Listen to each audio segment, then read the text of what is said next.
for a lot of the year, it wasn't so much that we're preparing for next year.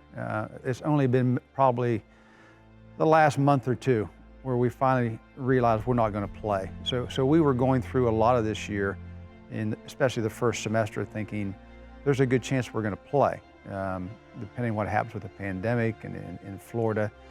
So we spent a lot of the year not really knowing what we're going to do this year. And we were kind of in game preparation mode up till probably about mid-January, when it started to show that we're probably not going to play this year. And we've kind of changed our philosophy a little bit. Maybe I don't think the players need to see me every single day on the court with drills, getting on them, and I don't need to be in that position either. So we've probably relaxed a little bit what we do, more open gyms. We played a best-of-7 series.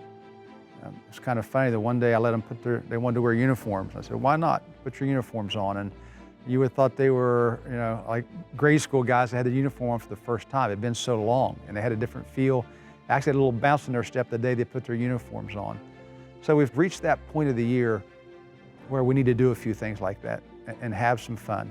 Fortunately for me, I've got a fun bunch of guys. In this situation we've been in, not playing, to have the kind of guys that come in here every day, good leaders, and guys they've never complained. Of course, that's the team rule, no complaining. But even if it wasn't a team rule, I don't think they're the type of guys that would complain about the situation they're in.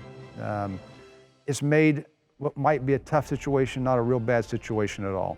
Everybody's had stretches over this year we haven't played where they've had a few good months of progression. And you would like to think that the progression is consistently moving up and up, but it doesn't seem to work that way. It seems to go kind of in waves where someone will have a good month or two physically and they're playing and then maybe flatten out a little bit.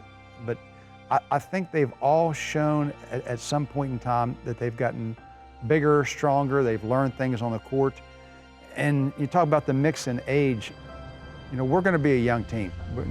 Next year we're going to have probably 11 of our 15 guys will either be freshmen or sophomores, but not really an immature team at all. I mean, this is not just Nova Southeastern's basketball team, but across the country. A team could be young by grades, but still fairly mature. So I think across the board, everybody's going to be a little bit more mature. Every team in the country is thinking they're going to be better next year. I got everybody back. Let's bring recruits in. Kobe Rogers has had an incredible year in high school this year. And I think he's a little different than Jean-Pierre. He's probably a little older and more mature.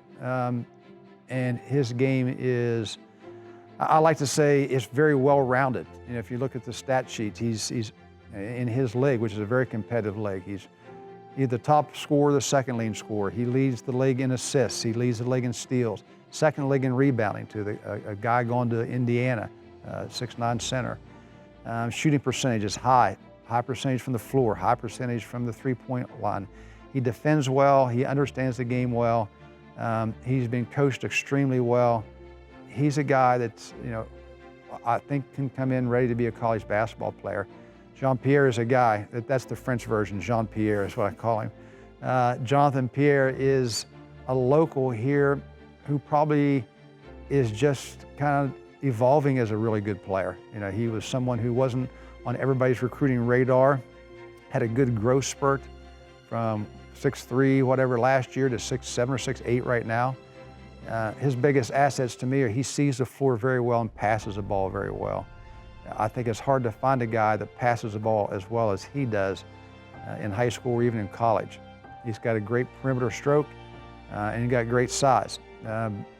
He's a guy that I think you're going to see him progress every year that he's here, and he's a smart player and he wants to be a good basketball player. These are two guys I think are gym rats. I think they're going to fit our system well, and they're going to be great additions to our program here. So most teams are not bringing a lot of players in. Right now we've brought 2 in, maybe 1 more, but I'm really happy with the 2 we have coming here.